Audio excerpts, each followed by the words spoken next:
Praise Lord. सबको जय मसीह की एक और बार सिटी लाइट ऑनलाइन वर्शिप में आपका स्वागत मैं करता हूँ। आज के इस समय पर हम परमेश्वर की उपस्थिति को हम स्वागत करेंगे, हम परमेश्वर को आराधना करेंगे। आइए हम एक क्षण के लिए हमारे आंखों को बंद करें, हम प्रार्थना करें। पिता परमेश्वर, आज की सभा में परमेश्वर आपकी उपस्थिति को, परमेश्वर मेरे घर में परमेश्वर आपकी उपस्थिति को मैं स्वागत करता हूँ। यीशु मसीह आप मेरा प्रभु है, आपके सिवा और कोई भी व्यक्ति या स्थान और कोई भी चीज़ को परमेश्वर में प्रभुता के स्थान में नहीं देता। परमेश्वर आज की आराधना के दौरान परमेश्वर मुझे मदद कर, परमेश्वर की आपका उपस्थिति मुझे महसूस करने के लिए मुझे मदद कर। हम में से हर एक व्यक्ति जो आराधना कर रहे परमेश्वर, हर एक व्यक्ति परमेश्वर, जब हम आराधना करेंगे परमेश्वर आपका उपस्थिति के द्वारा हमारे जीवन में एक बदलाव आने के लिए हम अपने आप को समर्पित करते हैं। धन्यवाद करते हैं कि आप हमारा प्रार्थना सुना, निवेदन के लिए जवाब दिया। यीशु मसीह के नाम से हम बोलते हैं आमीन, हालेलुया। आइए हम परमेश्वर को आराधना करें। हम जब परमेश्वर को आराधना करेंगे, मैं विनती करता हूँ कि आप मेरा आवाज़, कृपया आप सिर्फ मेरा आवाज़ को ना सुनिए, बल्कि आप भी मेरे साथ साथ, मैं परमेश्वर के लिए, परमेश्वर को आनंद करने के लिए मेरा आवाज़ में उठाता हूँ। इसी तरह आप भी अपने घरों में, अपना कमरों में, जहाँ भी आप बैठा है, आप भी परमेश्वर को आप आवाज़ उठा के परमेश्वर को आराधना करने की कोशिश करें। आइए हम परमेश्वर का नाम, सबसे ऊंचा नाम जो है, उस नाम को जब हम उठाए, और जब हम यीशु मसीह का नाम को जब हम उठाएंगे, यीशु मसीह हमारे जीवन में कुछ कार्य करेंगे। Hallelujah, hallelujah. यीशु तेरा नाम सबसे ऊंचा है। चाहे आपका परिस्थिति कुछ भी हो, बताइए यीशु तेरा नाम सबसे ऊंचा। एक और बार बताइए आवाज उठा के, यीशु तेरा, यस जीसस लॉर्ड सबसे ऊंचा है।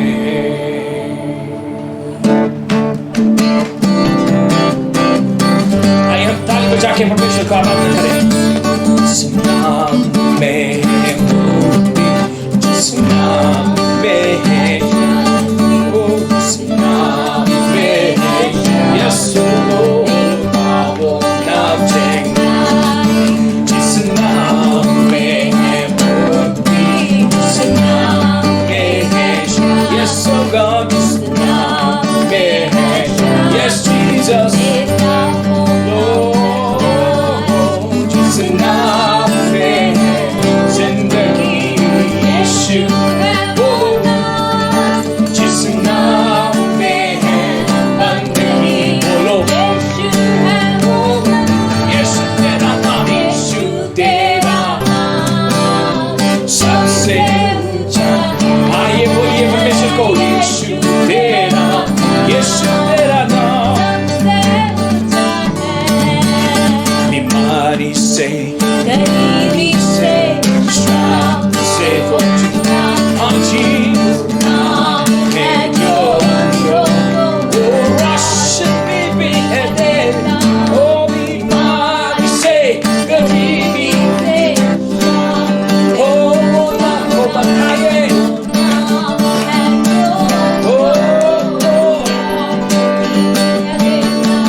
जिस नाम में है जिंदगी यीशु है वो, तो जिस नाम में है यस वो, यीशु तेरा सबसे ऊंचा, यस वो यीशु तेरा, ओ सबसे, यीशु तेरा नाम, यीशु तेरा, यस लॉर्ड, यीशु तेरा नाम, यीशु तेरा, यीशु तेरा नाम सबसे, ओ यीशु, यीशु तेरा नाम सबसे। आवाज उठा के बताइए, यीशु तेरा नाम, यस, ओ एक बात परमेश्वर के लिए, यीशु तेरा नाम सबसे ऊंचा।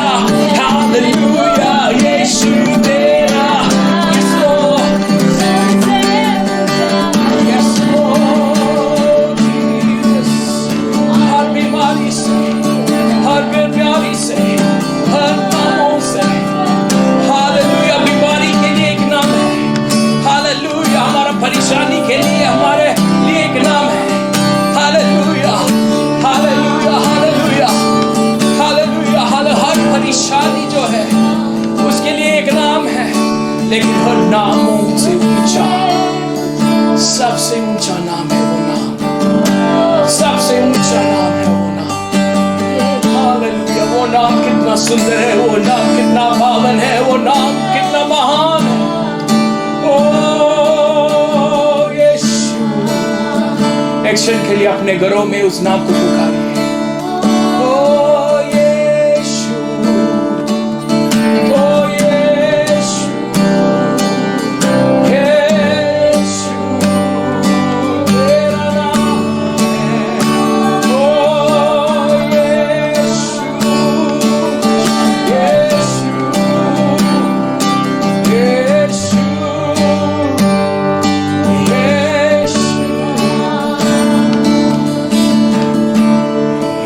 यीशु तेरा नाम है कितना सुंदर। यीशु तेरा नाम है कितना पावन। बताइए, यीशु तेरा नाम है कितना सुंदर।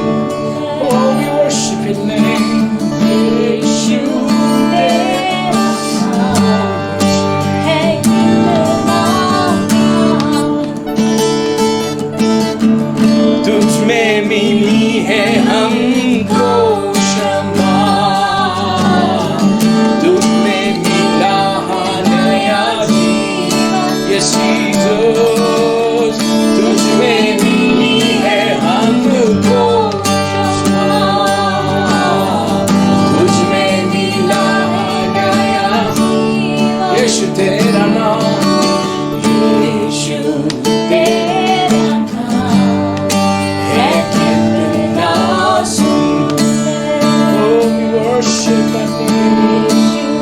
तेरा नाम है कितना पावन।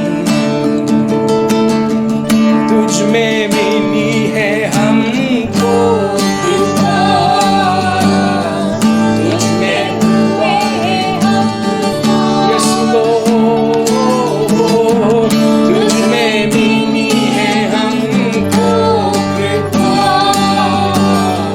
तुझ में हुआ है हमको। यीशु तेरा नाम है कितना। उस नाम को बताइए, परमेश्वर कितना सुंदर है। यीशु तेरा नाम है कितना पावन। यीशु तेरा नाम, यीशु तेरा नाम है कितना सुंदर। यीशु तेरा नाम, यीशु तेरा नाम है कितना। यीशु तुझ में मिली है हमको शिफा, तुझ में मिला है आनंद। Oh yes, Jesus, तुझ में मिली है हमको शिफा, तुझ में मिला है नया जीवन। Yes, Jesus, यीशु तेरा नाम है कितना सुंदर। यीशु तेरा नाम है कितना पावन। यीशु तेरा नाम है कितना सुंदर। यीशु तेरा नाम है कितना पावन। वो कभी ना छोड़ेगा, वो कभी ना त्यागेगा।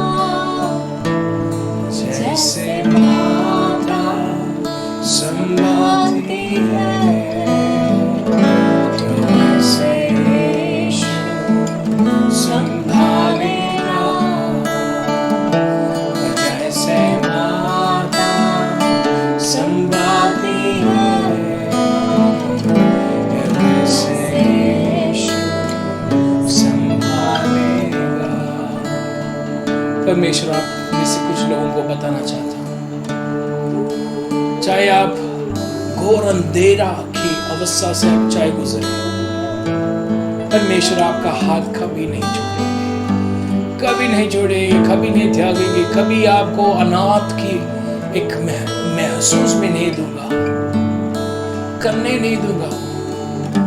वो आपको प्यार करता, वो आपके प्यार बहुत प्यार करता, क्योंकि आप उनका संतान है, क्योंकि आप उनका संतान है। आज के समय इस आराधना के दौरान मैं आपको बताना चाहता हूँ, परमेश्वर आपके साथ है, आपके करीब है। हालेलुया।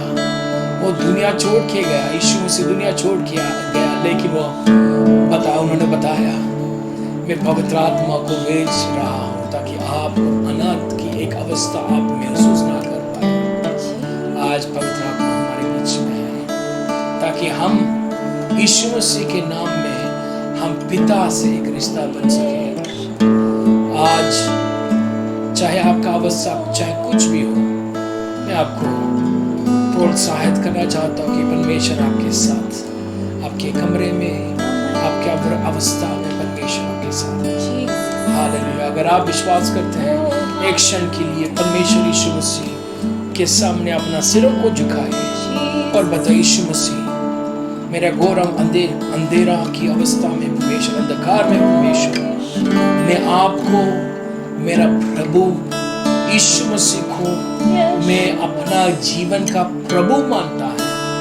हर एक नाम जिनको मैंने स्थान दिया है मेरे घर में, मेरे मन में, मेरे सोच में, चाहे वो बीमारी का नाम हो, चाहे कुछ भी, कोई भी चीज का वस्तु का नाम हो, कोई आर्थिक जरूरत है, कोई भी समस्या है, उन सारे नामों से ऊंचा नाम को परमेश्वर यीशु मसीह को, उस नाम को मैं प्रभुता का स्थान मेरे जीवन में रखने देता हूँ। धन्यवाद करते इस समय के लिए जो आप हमारे जीवन में दिया है।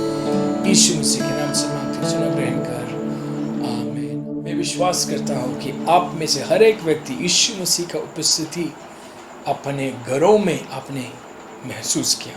इस वक्त हम बच्चों से कुछ आयतें हम सुनेंगे और उनकी आयतों के द्वारा हम परमेश्वर को आराधना करेंगे, स्तुति करेंगे। Jesus said, I am the Alpha and the Omega, the beginning and the end, the first and the last. Revelation 22 verse 13. Psalm 34 verses 1. I will thank the Lord at all times. My lips will always praise Him. Isaiah chapter 32 verses 17. Doing what is right will bring peace and rest. When my people do that, they will stay calm and will trust in the Lord forever.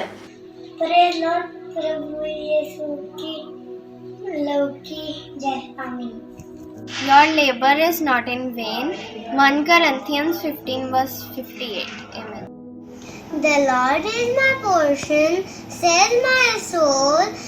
Therefore I have hope in Him. Lamentation 3 verse 24. Do not lose sleep or you will grow poor. Stay awake and you will have food to spare. Proverbs 20 verse 13. इस वक्त हमारे बीच में पिछले English service में evangelist फिनू आइप जो passion to reach ministries का president है, उनके द्वारा हमने वचन सुना और अब उन्हीं का वचन जो इंग्लिश में था अब हम अंग्रेजी में से हिंदी में शिवा ट्रांसलेट करेंगे, सिस्टर शिवा ट्रांसलेट करेंगे।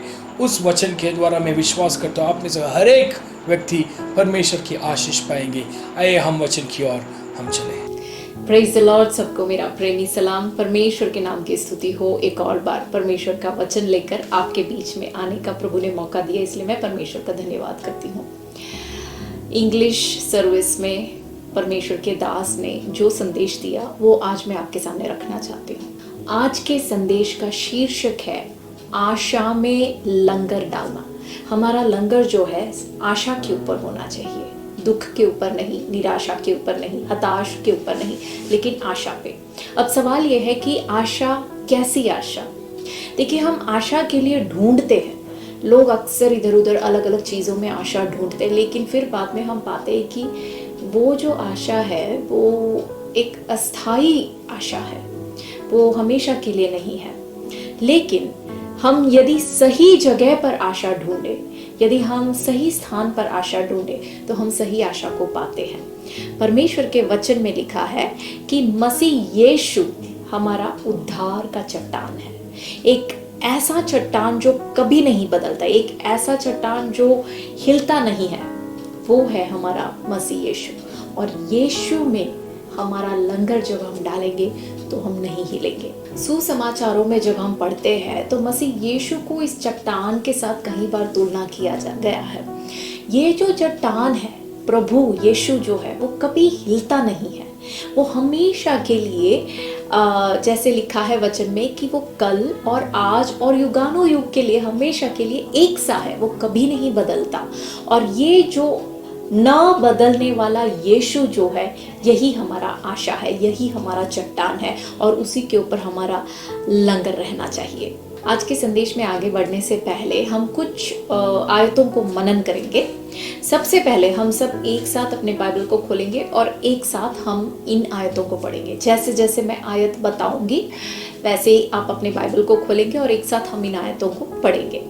सबसे पहले हम लेंगे पहले कुरिन्थियों का पुस्तक 15वें अध्याय और उसका 19 से लेके 23 तक हम पढ़ेंगे। पहले कुरिन्थियों 15 उसके 19 से लेके 23 तक। यहाँ पे ऐसे लिखा है, यदि हम केवल इसी जीवन में मसीह से आशा रखते हैं तो हम सब मनुष्यों से अधिक अभागे हैं। परंतु सचमुच मसीह मुर्दों में से जी उठा है और जो सो गए हैं उनमें वह पहला फल हुआ। क्योंकि जब मनुष्य के द्वारा मृत्यु आई तो मनुष्य ही के द्वारा मरे हुओं का पुनरुत्थान भी आया। और जैसे आदम में सब मरते हैं वैसे ही मसीह में सब जिलाए जाएंगे। परंतु हर एक अपनी अपनी बारी से, पहला फल मसीह, फिर मसीह के आने पर उसके लोग। यहाँ का जो मूल आशा और मूल अर्थ ये है कि हम सबको एक आशा है और वो आशा है पुनरुत्थान। एक दिन हमारा पुनरुत्थान होगा। इस जीवन के लिए केवल नहीं है हमारी आशा मसीह के ऊपर, लेकिन अनंत काल के ऊपर है। अब आए कुछ और आयतें पढ़ेंगे। दूसरी कुरिन्थियों का पुस्तक 4 अध्याय उसका 7 से लेके 12। यहाँ पे ऐसे लिखा है, परंतु हमारे पास वह धन मिट्टी के बर्तनों में रखा है कि यह असीम सामर्थ्य हमारे ओर से नहीं वरन परमेश्वर ही की ओर से ठहरे। हम चारों ओर से क्लेश तो भोगते हैं पर संकट में नहीं पड़ते, निरुपाय तो है पर निराश नहीं होते, सताए तो जाते हैं पर त्यागे नहीं जाते, गिराए तो जाते हैं पर नष्ट नहीं होते। हम यीशु की मृत्यु को अपनी देह में हर समय लिए फिरते हैं कि यीशु का जब जीवन भी हमारे देह में प्रकट हो। क्योंकि हम जीते जी सर्वदा यीशु के कारण मृत्यु के हाथ में सौंप जाते हैं कि यीशु का जीवन भी हमारे मरणहार शरीर में प्रकट हो। इस प्रकार मृत्यु तो हम पर प्रभाव डालती है और जीवन तुम पर। इन आयतों से हमें ये समझ आता है कि चारों ओर से हमारे ऊपर संकट तो आता है लेकिन उसका प्रभाव हमारे ऊपर नहीं पड़ता, क्योंकि हमारे अंदर एक आशा है। उस आशा के ऊपर हमने हमारा लंगर डाल रखा है। अब कुछ और आयतों को पढ़ेंगे। दूसरे कुरिन्थियों 4 अध्याय का 16 से 18। दूसरे कुरिन्थियों 4 का 16 से 18। यहाँ पे ऐसे लिखा है, इसलिए हम हियाव नहीं छोड़ते, यद्यपि हमारा बाहरी मनुष्यत्व नष्ट होता जाता है तो भी हमारा भीतरी मनुष्यत्व दिन प्रतिदिन नया होता जाता है। क्योंकि हमारा पल भर का हल्का सा क्लेश हमारे लिए बहुत ही महत्वपूर्ण और अनंत महिमा उत्पन्न करता जाता है। और हम तो देखी हुई वस्तुओं को नहीं परंतु अनदेखी वस्तुओं को देखते रहते हैं, क्योंकि देखी हुई वस्तुएं थोड़ी ही दिन की है परंतु अनदेखी वस्तुएं सदा बनी रहती हैं। इन आयतों में हम ये देखते हैं कि देखी हुई वस्तुओं, जो हमारे चारों तरफ जो बातें होती है, जो हमें दिखती है, इन पर हमारा भरोसा नहीं है, लेकिन हमारा भरोसा जो है अनदेखी, जो अनंत काल की बातें हैं उनके ऊपर है। ये सारी आयतें हमने क्यों पढ़ी? क्योंकि आज के संदेश के नींव थे ये सब। अब हम आज के संदेश का जो मेन आयतें हैं, जो मेन स्क्रिप्चर है, अध्याय है उसकी ओर बढ़ेंगे। वो है लूका रचित सुसमाचार, उसका 24वां अध्याय, उसका 13 से लेके 37 तक। लूका 24 का 13 से 37। लूका 24 का 13 से जब हम पढ़ते हैं तो यहाँ हम एक घटना देखते हैं। यहाँ लिखा है, उसी दिन उनमें से 2 जन इमाउस नामक एक गांव को जा रहे थे। किन में से 2 जन? यीशु के चेलों में से 2 जन। 11 चेले कमरे में बंद हैं यरूशलेम में, लेकिन यीशु के चेलों में से 2 अलग व्यक्ति जो ये सब घटना होने के बाद, यीशु का मरना, यीशु का गाड़े जाना और फिर बाद में यीशु का शरीर ना दिखना, ये सब देखने के बाद ये घबरा जाते हैं, डर जाते हैं और ये क्या करते हैं? इमाउस की ओर जाते हैं, जो यरूशलेम से कोई 7 मील की दूरी पर था। वे इन सब बातों पर जो हुई थी आपस में बातचीत करते करते जा रहे थे। और जब वे आपस में बातचीत और पूछताछ कर रहे थे तो यीशु आप पास आकर उनके साथ हो लिए। यीशु उनके साथ साथ चलने लगा। आज का हमारा मनन यही है कि हमारे संकट के परिस्थिति में, हमारे डर के परिस्थिति में, जब हम डरे हुए हैं, जब हमें लगता है सब कुछ खत्म हो गया, हमें ये समझना है कि यीशु खुद हमारे साथ आकर चलता है। देखिए, आज के इस हालात में यदि हम देखें तो हम भी कुछ ऐसे परेशानी की अवस्था में, इन 2 शिष्यों को यदि हम देखें तो वो डरे हुए, उनके स्वामी को पकड़ लिया, मार डाला। अब यदि स्वामी को मार डाला तो चेलों को जरूर मार डालेंगे, तो अपने घबराहट के कारण वो भाग रहे हैं। हम भी आजकल इस कोरोना वायरस के पैंडेमिक के कारण बहुत लोगों ने अपनी नौकरी खो दी है, बहुत लोग बीमार हो चुके, बहुत परेशानियां, बच्चों की पढ़ाई, जो कुछ भी हमने प्लान किया था वैसा कुछ नहीं हो रहा। ऐसी परिस्थिति में जब हम घबराए हुए, जब हम डरे हुए हैं, तो हमें इस बात को समझना है कि सब कुछ बदल सकता है, लेकिन एक ही बात है जो नहीं बदलता, वो है परमेश्वर का वचन। यदि उसने वायदा किया है अनंत काल के लिए तो वो वायदा हमेशा के लिए है। हमारा नजर अनंत काल के लिए होना चाहिए, आजकल के इन बातों पर नहीं। हमें इस बात को समझना है कि एक अनंत परमेश्वर ने एक अनंत बुलाहट के साथ एक अनंत वायदा अनंत प्राणियों को दिया है जो हम हैं। एक और बार, अनंत परमेश्वर ने अनंत बुलाहट के साथ हमें बुलाया है, जो अनंत प्राणी है, हमें एक अनंत वायदा उसने दिया है। हम ये अनंत प्राणी क्यों है, हमें इस बात को समझना है। हमारा जीवन इस संसार में खत्म नहीं होता। इस संसार में जो खत्म होता है वो सिर्फ शारीरिक है, उसको हम मृत्यु कहते हैं। शरीर में मरने के बाद हमारी जो आत्मा है, हम जो है, वास्तव में जो हम हैं, हम अनंत काल के लिए जीते हैं। लेकिन वहाँ पे एक मोड़ आता है, हो सकता है नरक में अनंत काल जिए या तो फिर स्वर्ग में अनंत काल जिए, लेकिन अनंत काल के प्राणी है हम में से हर एक व्यक्ति। आज के इस महामारी से हमें ये समझ आता है कि वे लोग जो मनोरंजन के लिए जी रहे थे, उनका मनोरंजन खत्म हो गया। आज कोई मनोरंजन नहीं है, सब कुछ नष्ट हो गए। वे लोग जो धन के लिए जी रहे थे, यदि देखें तो इतने सारे लोगों का बिजनेस हमेशा के लिए खत्म हो गया। कुछ बिजनेस टेम्पररी रीति से बंद हो चुका है। धन स्थायी है, वो भी हमेशा के लिए नहीं है। जब ऐसी परिस्थिति का सामना करते हैं तो लोग पूछते हैं कि मेरे जीवन का मतलब क्या है। अब आके लोग सोचने लगे हैं कि मेरे जीने का उद्देश्य क्या है। मनोरंजन नहीं है, धन नहीं है, तो है क्या? देखिए, पौलुस हमें कहता है पहले कुरिन्थियों 15वें अध्याय में कि यदि तुम्हारी आशा यीशु के ऊपर, यदि इस जीवन के लिए तुम रखते हो तो तुम्हारे ऊपर हाय, तो तुम्हारे ऊपर मुझे दया आती है। पौलुस कहता है हमारी आशा यीशु के ऊपर इस जीवन के लिए केवल नहीं, लेकिन अनंत काल के लिए। हमारा दृष्टि हमेशा अनंत काल के ऊपर होना चाहिए। दूसरे कुरिन्थियों 4:7 में लिखा है कि हम बहुत कुछ चीज़ों को नष्ट कर देते हैं, लेकिन फिर भी हमारे अंदर वो ज्योति है, वो प्रकाश है, वो आशा है। कैसे? वो कहते हैं हम जो मिट्टी के बर्तन हैं, ये जो बाहरी रूप में देखते हैं ये मिट्टी का बर्तन है, लेकिन वो कहते हैं हमारे अंदर एक धन है। हमारे कठिन क्षणों में हमें ये समझना है कि बाहर से मिट्टी के बर्तन को ठेस पहुंचेगा, दर्द होएगा, लेकिन उसी समय उन कठिन क्षणों में ही अंदर जो है परमेश्वर गजब कामों को करता है। प्रभु अंदर जो है उसको बनाता है, उसको बढ़ाता है। जो अनंत काल के लिए रहने वाला है। पौलुस हमेशा ये कहता है कि मैं अपनी निर्बलता में बलवंत होता जाता हूँ। देखिए, आज की इस महामारी के समय में अपने हर एक भाई बहनों से ये कहना चाहता हूँ, दूसरे कुरिन्थियों 4 के 16 से 18 जो हमने पढ़ा, उसके अनुसार यदि हम देखें तो हमारी निगाह कहाँ होना चाहिए। हमारे निगाह एक ही जगह पे हमें फिक्स करके रखना चाहिए, एक ही जगह पे लगे रहना चाहिए, और वो है मसीह यीशु पे, वो है अनंत काल पे।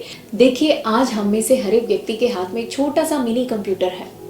इसमें क्या है, हमेशा हम ऐसे देखते रहते हैं, हमारी निगाह हमेशा इसी चीज़ के ऊपर है। हम ढूंढते रहते हैं, कभी फेसबुक, कभी व्हाट्सएप, कभी ट्विटर, ऐसे ऐसे उंगली घुमाते रहते हैं। लेकिन पौलुस कहता है कि हमारा निगाह जो है वो इस पे नहीं, लेकिन हमेशा के लिए जो है लगे रहना चाहिए अनंत काल के जीवन के ऊपर, उस चट्टान के ऊपर जो मसीह यीशु है। क्योंकि ये सारी चीज़ें जो आज दिखती है वो कल नष्ट हो जाती है, लेकिन जो चीज़ आज हमें नहीं दिखती वो ही हमेशा के लिए रहती है। हमारा नज़र वहीं होना चाहिए। वापस हम लूका 24 के 13 से और पढ़ेंगे। यहाँ पे हम देखते हैं यरूशलेम से एमाउस की ओर ये शिष्य जाते हैं। यरूशलेम जो है इन शिष्यों के लिए, इन चेलों के लिए एक निराशा का स्थान है, और वो निराशा के स्थान से उठते हैं, वहां से खड़े होते हैं, कहते हैं हमें निकलना है यहाँ से, और वो निराशा के कारण वहां से उस स्थान को छोड़कर एक ऐसे स्थान पर की ओर जाते हैं जो उनके लिए अनजान है। एक ऐसा स्थान, उन्हें नहीं पता अब आगे क्या होगा, कैसे होगा, कुछ नहीं पता। अनजान की ओर वो आगे बढ़ते हैं। यरूशलेम उनके लिए निराशा का स्थान क्यों है? क्योंकि उन्होंने जिन पर आश्रय रखा था, उन्होंने सोचा था कि यीशु अब हमारा राजा बनेगा, यीशु हमें रोमियों से छुड़ाएगा, यीशु हमारे लिए एक नया राज्य स्थापित करेगा।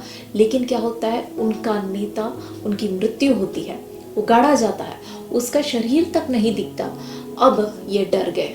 अब उनको लगता है जिस चीज़ के ऊपर हमने आशा रखा था, जिस चीज़ के ऊपर हमने सपने देखे थे, वो सब खत्म।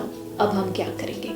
ऐसे निराशाजनक अवस्था में यरूशलेम उनके लिए एक निराशा का स्थान हो जाता है।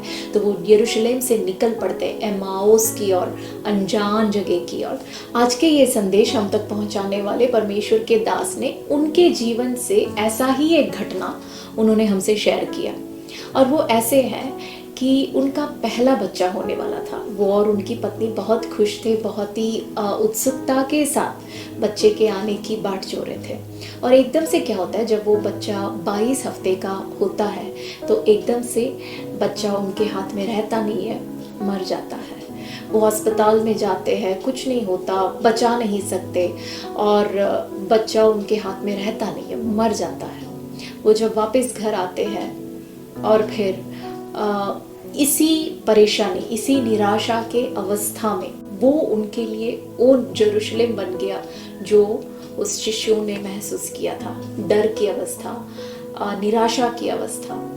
वो भाई कह रहे थे कि जब वो अपने घर में ऊपर के कमरे में जाके देखे तो उनकी पत्नी क्या कर रही थी कि बच्चे के लिए जितने कपड़े खरीदे थे कि जब बच्चा आएगा तो उसको ये कपड़े पहनाएंगे, और जो उनके दोस्त लोगों ने, घर वालों ने जो कपड़े दिए थे वो सारे कपड़े इनकी पत्नी क्या कर रही है, अब मोड़ कर अलग रख रही है, किसी और को दे देंगे, अब हम इसका इस्तेमाल कर नहीं सकते। जो सपने देखे थे सारा सपना टूट गया। ऐसे दर्दनाक अवस्था में कुछ समय वो बिताने लगे, और उसके बाद कुछ महीनों के बाद उन्होंने निर्णय लिया कि नहीं, अब हमें ये निराशा का स्थान छोड़ना होगा। इस निराशा के स्थान से हमें खड़े होना है, जीवन में हमें आगे बढ़ना है। लेकिन वो ये बता रहे थे कि उस परिस्थिति में जब वो जीवन में आगे बढ़ने का निर्णय लेकर जब वो आगे बढ़ रहे थे तो आगे सब कुछ अनजान था, उन्हें पता नहीं था कि वो कहाँ की ओर जा रहे हैं। और इस यात्रा में निराशा के स्थान से अनजान के स्थान की ओर जब हम यात्रा करते हैं, हमें से कोई भी व्यक्ति हो सकता है इस कोरोना के समय में आपका नौकरी छूट गया हो सकता है आपका सैलरी नहीं मिल रहा, हो सकता है आपके बच्चे की पढ़ाई जो सोचा था वो रुक गया, हो सकता है जो शादी आपने करने का सोचा था वो रुक गया, कुछ भी हुआ होगा। लेकिन जब हम इस निराशा के स्थान से जब हम अनजान की ओर जब हम देखते हैं तो आगे का हर चीज हमें इसके आधार पर दिखता है। हम ये सोचते हैं अब आगे क्या होगा, अब मेरे 2021 में, 2022 में, 2023 में मैं कैसे जीऊंगा, मैं कैसे जीऊंगी, मैं क्या आगे करूंगी। जैसे इस यात्रा में निराशा के स्थान से अनजान के स्थान की ओर जब हम आगे बढ़ते हैं तो हमें कुछ नहीं दिखता। जो भी हम सोचते हैं, जो भी मन में आता है, सब कुछ इस निराशा के आधार पर जो हमारे साथ बीत गया, उसी बात, वही दर्द बार बार बार बार हमारे अंदर आता है। इन शिशुओं की तरह, शिशुओं के बारे में लिखा है कि जब वो एमाउस की ओर यात्रा कर रहे थे तभी भी वो आपस में चर्चा करते हुए, बातचीत करते हुए जा रहे थे कि हमारे साथ क्या बीता, हमारे साथ क्या दर्द हुआ।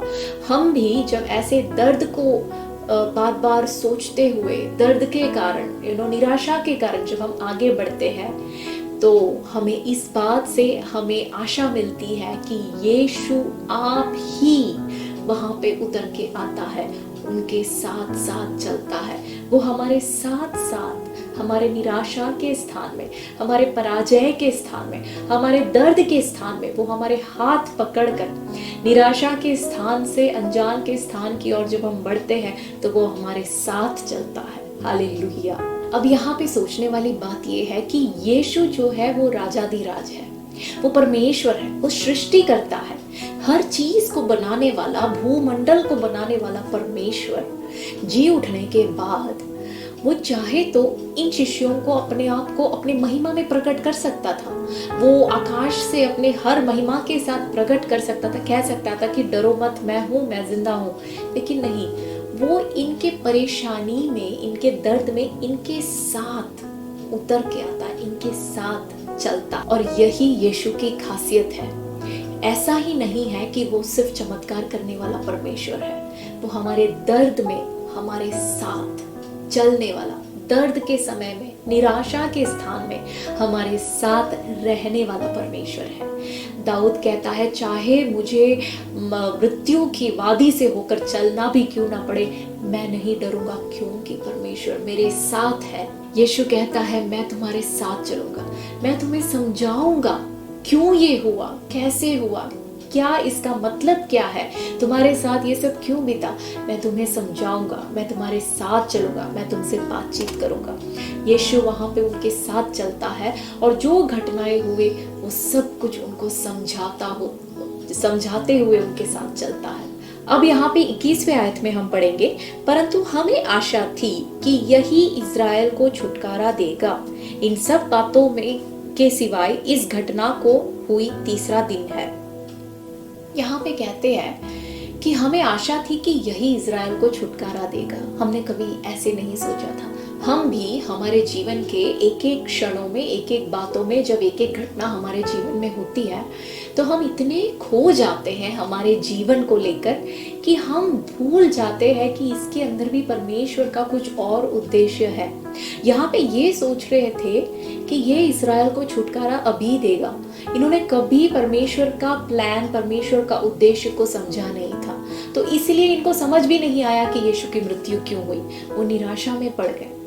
हमारे साथ भी यही होता है। हम परमेश्वर का जो बड़ी योजना है, जो बड़ा प्लान है हमारे जीवन के प्रति, वो हम समझते नहीं है। अब इसको समझाने के लिए मैं चाहता हूँ कि आप एक चित्र को सोच के देखिए। मान लीजिए कि एक बहुत ही बड़े दीवार के ऊपर एक बहुत बड़ा चित्र बना हुआ है और आप इस चित्र को देख रहे हैं, लेकिन कैसे? बिल्कुल पास जाकर, इतना पास जाकर कि आपका नाक उस दीवार को छू रहा है। ठीक है, आपका नाक उस दीवार को छू रहा है और आप उस चित्र को देख रहे हैं। आपको सिर्फ एक काली बिंदी नजर आ रही है। अब आप ये कह रहे हो, ये क्या है, ये कितना गंदा चित्र है, यहाँ पे तो कुछ भी नहीं है, सिर्फ सब कुछ काला काला दिख रहा है। ये क्या बना रखा है परमेश्वर ने मेरे जीवन का, यहाँ तो कोई मतलब ही नहीं है, ये क्या हो रहा है मेरे जीवन के साथ, मुझे सिर्फ निराशा दिख रही है। लेकिन जब आप थोड़ा पीछे हटोगे, और भी पीछे हटोगे, और भी पीछे हटोगे, तब आपको दिखेगा, अरे ये काली बिंदी तो उस चित्र में किसी पंछी की आंख थी, और देखेंगे वो पक्षी किसी और अच्छे पेड़ पे बैठी हुई है, देखेंगे वो बहुत ही बड़ा सुंदर चित्र है, लेकिन वो चित्र हमें इसलिए नहीं दिखता क्योंकि हम बहुत ही उसके पास जाकर उसके अंदर खो गए हैं। हम हमारे अनंत काल को नहीं देखते, हम सिर्फ हमारे इस संसार के इस छोटे जीवन को देखते हैं। इस छोटे जीवन के अंदर हम खो जाते हैं, हमें अनंत काल दिखता नहीं है। और इसीलिए जब जीवन में परेशानी आती है तो हम समझ नहीं सकते, हमें समझ नहीं आता कि क्यों परमेश्वर ने मेरे साथ ऐसे किया, क्यों मेरे जीवन में ऐसे हो रहा है। हम इस बात को नहीं समझ रहे कि ये प्रभु की योजना है, ये प्रभु हमारे जीवन में सुंदर चित्र बना रहा है और ये उस चित्र का एक भाग है। आज के दिन अनेक लोग कहते हैं कि काश मैं यीशु के शिष्यों में से कोई एक होता, काश मैं उस टाइम पे यीशु के चेलों के साथ यदि मैं मेरा समय एक्सचेंज कर पाऊँ, मैं वो बन जाऊं, वो मैं बन जाए तो अच्छा होता, क्योंकि मैं यीशु के साथ साथ चल पाता, है ना। आज बहुत लोग ऐसे सोचते हैं, लेकिन उन शिष्यों को उस समय सोच के देखिए, वो डरे हुए, वो निराश है, वो कहते हैं क्यों ये हुआ। जब आज हम इनको सोचते, जब हम इस बात को पढ़ते हैं, हमें लगता है ये कैसी मूर्खता करते हैं, इनको पता नहीं है कि ये परमेश्वर है, इनको पता नहीं है कि ये जी उठा, है ना। हमें इसलिए पता है क्योंकि इस बात को होकर काफी टाइम हो चुका, हमें पता है पूरा पिक्चर, हमें पता है परमेश्वर की योजना ये थी कि परमेश्वर अपने बेटे को उद्धारकर्ता के रूप में इस संसार में भेजे। ये परमेश्वर की योजना थी कि वो मरे, ये परमेश्वर की योजना थी कि वो जी उठे ताकि पूरे संसार में मानव जाति बच जाए। लेकिन उस समय उन शिष्यों को पता नहीं था। हम भी इन शिष्यों के समान हैं, हम भी क्लेश की अवस्था में, कठिन समय की अवस्था में हम बड़े पिक्चर को देख नहीं पाते, हमें समझ नहीं आता, हम निराश हो जाते हैं और हम प्रभु से पूछते हैं क्यों प्रभु, क्यों, मैं ही क्यों। मैं आपसे कहना चाहता हूँ, हो सकता है आज से कुछ साल के बाद जब आप पीछे मुड़ के देखोगे तो आपको आपके जीवन के इस चित्र का कुछ कुछ भाग समझ आने लगेगा, कुछ कुछ भाग दिखेगा। लेकिन मैं आपसे कहता हूँ कि पूरा चित्र आपको सिर्फ तभी समझ आएगा जब आप उस पार जाओगे, अनंत काल के उस समय से लेके जब आप नीचे की ओर देखोगे, तब आपको पता चलेगा ये था परमेश्वर की योजना मेरे लिए।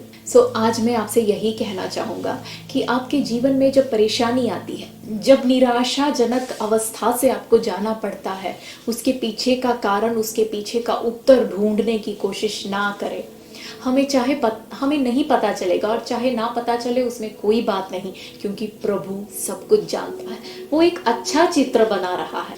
अब हम 28वें आयत को पढ़ेंगे, लूका 24 का 28। इतने में वे उस गांव के पास पहुंचे जहां वे जा रहे थे और उसके ढंग से ऐसा जान पड़ा कि वह आगे बढ़ना चाहता था, परंतु उन्होंने यह कहकर उसे रोका, हमारे साथ रह, क्योंकि संध्या हो चली है और दिन अब बहुत ढल गया है। तब वह उनके साथ रहने के लिए भीतर गया।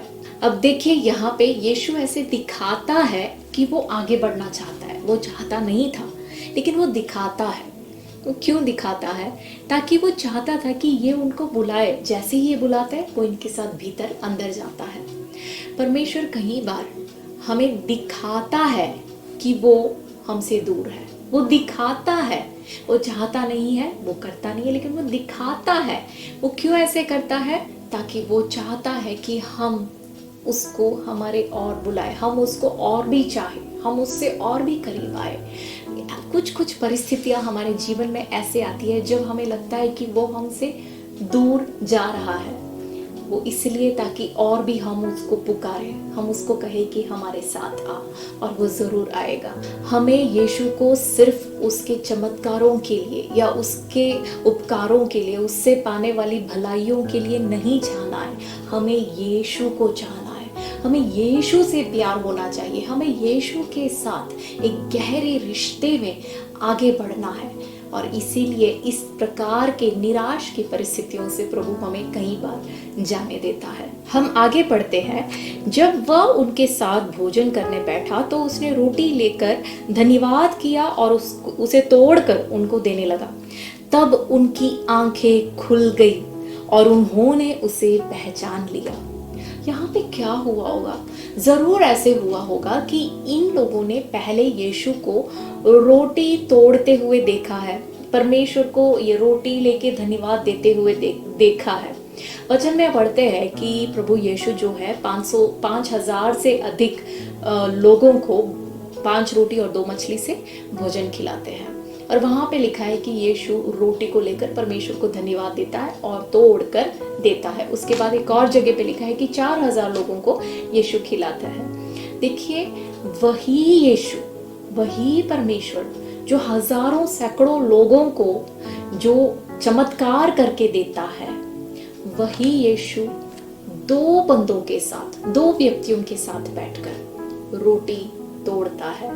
वही परमेश्वर जो हजारों के लिए, हजारों लोगों के सामने पब्लिक में जो बड़े बड़े चमत्कारों को जिसने किया, वही परमेश्वर आपके और मेरे साथ आपके कमरे में आकर, आपके बेडरूम में आकर, आप इस वक्त जहाँ कहीं भी हैं, आपके फ्रंट रूम में आप जहीं भी बैठे हो, आपके साथ आकर वही चमत्कार जो हजारों के सामने पब्लिक में उसने चंगाई दी, वही परमेश्वर पर्सनली आपके कमरे में आकर आपको भी चंगाई देगा। हम एक ही परमेश्वर की सेवा करते हैं। अब देखिए, यहाँ हालात बदल जाता है। अब इनकी यात्रा निराशा के स्थान से अनजान के स्थान की ओर नहीं, लेकिन निराशा के स्थान से मंजिल के स्थान की ओर। परमेश्वर जीवन को एक नई मंजिल देता है। कुछ ऐसी ही घटना परमेश्वर के दास के जीवन में भी हुआ। जब ये 17 साल की उम्र के थे, तब उनके शरीर में एक ऐसी बीमारी आई कि उनके पूरे शरीर में ऊपर से लेके नीचे तक फोड़े आने लगे, और ये फोड़े फूटते हैं और उसमें से खून और पस निकलता है। और ये बहुत ही दर्दनाक अवस्था था। इनके दोनों माता पिता का नौकरी करते थे, फुल टाइम काम करते थे, तो इनके साथ घर पे बैठकर इनको देखने के लिए कोई नहीं था। उस समय ये बहरीन के देश में थे, तो और इनके माता पिता जो है वो मूल केरल से है। तो उन्होंने क्या किया, इनके नानी माँ के पास केरल में भेज दिया। इनका देखभाल करना भी बहुत मुश्किल था, तो इनको स्नान करा नहीं सकते थे, तो इनको क्या करते थे, सलाइन सॉल्यूशन में रुई डालकर उनके शरीर को पोंछते थे। तो पोंछते वक्त इनके शरीर की जो चमड़ी है, जो त्वचा है, वो निकल जाती थी। ऐसा बहुत ही दर्दनाक अवस्था से इनको गुजरना पड़ा। जब केरल में जब इनके दादी के पास जब इनको भेजा, तो यहाँ पे क्या होता था कि जब ये रात को सोते थे, सुबह उठते थे तो पूरा बेडशीट खून और पस से भरा हुआ होता था। और सुबह कई बार जब ये उठते हैं तो देखते हैं कि जो कीड़े हैं, कीड़े मकोड़े आकर इनके शरीर के ये सारे जो चोट लगी हुई है इसको खाते थे। ऐसे दर्द भरी अवस्था में उस एरिया के लोग, उनके चर्च के लोग उनके लिए प्रार्थना करने आते थे। लेकिन जब लोग प्रार्थना करने आते ही इनको देखकर ही रोने लग जाते थे, क्योंकि इनकी अवस्था इतनी बुरी थी। और लोग कई बार इनके कमरे के अंदर नहीं आते थे, क्योंकि कमरे से बदबू, इनके शरीर से बदबू बहुत आती थी। लेकिन एक दिन क्या होता है, करीब 6 महीने के बाद एक पास्टर उनके घर आते हैं। वो साथ वाले कमरे में खड़े खड़े प्रचार करते हैं, क्योंकि इनके कमरे में से बदबू आती है, इनके कमरे में कोई जा नहीं सकता।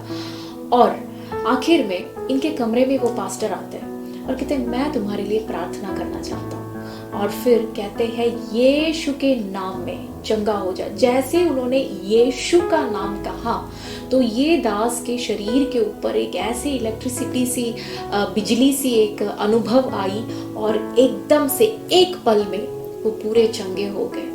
लेकिन इनके दर्द के अवस्था में ये रोते थे, ये प्रभु से कहते थे, प्रभु मैं ही क्यों मेरे जीवन में ऐसी अवस्था हुई। और ये उस वक्त कहते थे कि मेरे जीवन के इस अवस्था के बारे में मैं किसी को नहीं बताऊंगा। और उस समय एक पासवान ने आके उनको कहा था कि बेटा, तेरे जीवन के ये जो समय है, इस समय के बारे में तू एक दिन परमेश्वर को धन्यवाद देगा। और इन्होंने कहा, नहीं, मैं इस दर्द के बारे में क्यों परमेश्वर को धन्यवाद दूं, मैं कभी नहीं करूंगा। लेकिन वही दर्द के कारण परमेश्वर की योजना उनके जीवन में प्रकट होती है। आज ये पूरे संसार भर में परमेश्वर की सेवा बहुत ही शक्ति के साथ करते हैं, अधिक सामर्थ्य के साथ प्रभु यीशु की सेवा करते हैं। और यही दर्द के बारे में, जिसके बारे में उन्होंने सोचा था मैं कभी नहीं किसी को बताऊंगा, यही दर्द के बारे में ये सबको बताते हैं, यीशु के नाम को ऊंचा उठाने के लिए, प्रभु की महिमा देने के लिए।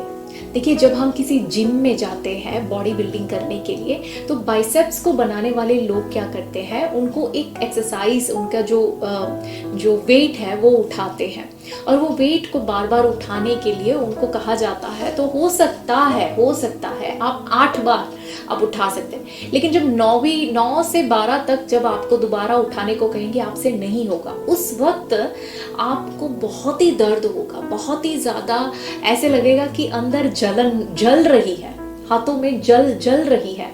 तो उसका कारण क्या है? ऐसा कहा जाता है कि उस वक्त हमारे मसल्स जो है, मसल्स को वो वाला वेट उतने टाइम पर उठा नहीं सकते, तो वो मसल फटता है। मसल फटता है और उसके बाद जो है उस फटे हुए मसल को जब वो हीलिंग होता है, जब वो चंगा होता है, तो नया मसल वहाँ पे बनता है। और जब नया मसल बनता है, वो नए मसल के साथ 1 हफ्ते के बाद जब आप यही एक्सरसाइज को करने की कोशिश करोगे, इस बार आपके लिए ये आसान हो जाएगा। क्यों? क्योंकि अब ये जो आपके मसल्स हैं उस वेट को अब उठा सकते हैं, नए मसल बन चुके हैं, पुराने फटकर वहाँ पे चंगाई होकर नए बन चुके हैं। हमारे आत्मिक जीवन में भी यही होता है। कई बार जब हम निराशा के स्थान में होते हैं, जब दर्द हमारे जीवन में आता है, तब परमेश्वर हमारे आत्मिक जीवन के मसल को फाड़ कर नए मसल को वहाँ बनाता है। प्रभु कहता है, बच्चे, इस वक्त तुझे इस परेशानी से होकर गुजरना जरूरी है, क्योंकि मैं तुझे तेरे आने वाले सीजन के लिए, तेरे जीवन के नए सीजन के लिए मैं तुझे तैयार कर रहा हूँ। अब उसके 33वें आयत यदि हम पढ़े तो वहां लिखा है कि वे उसी घड़ी उठकर यरूशलेम को लौट गए। उसी घड़ी उठकर वो यरूशलेम को लौट गए। देखिए, यही शिष्यों के लिए पहले यरूशलेम निराशा का स्थान था, डर का स्थान था। वो यरूशलेम में, बाकी के जो चेले हैं वो यरूशलेम में छिपे हुए हैं, लेकिन जब इनके आंख खुल गए, जब इनको परिस्थिति का पहचान हुआ, जब उन्हें पता चला कि ये परमेश्वर की उद्देश्य से हो रहा है, तो अब उनके लिए वही निराशा का स्थान, वही यरूशलेम अब उनके लिए मंजिल बन गया।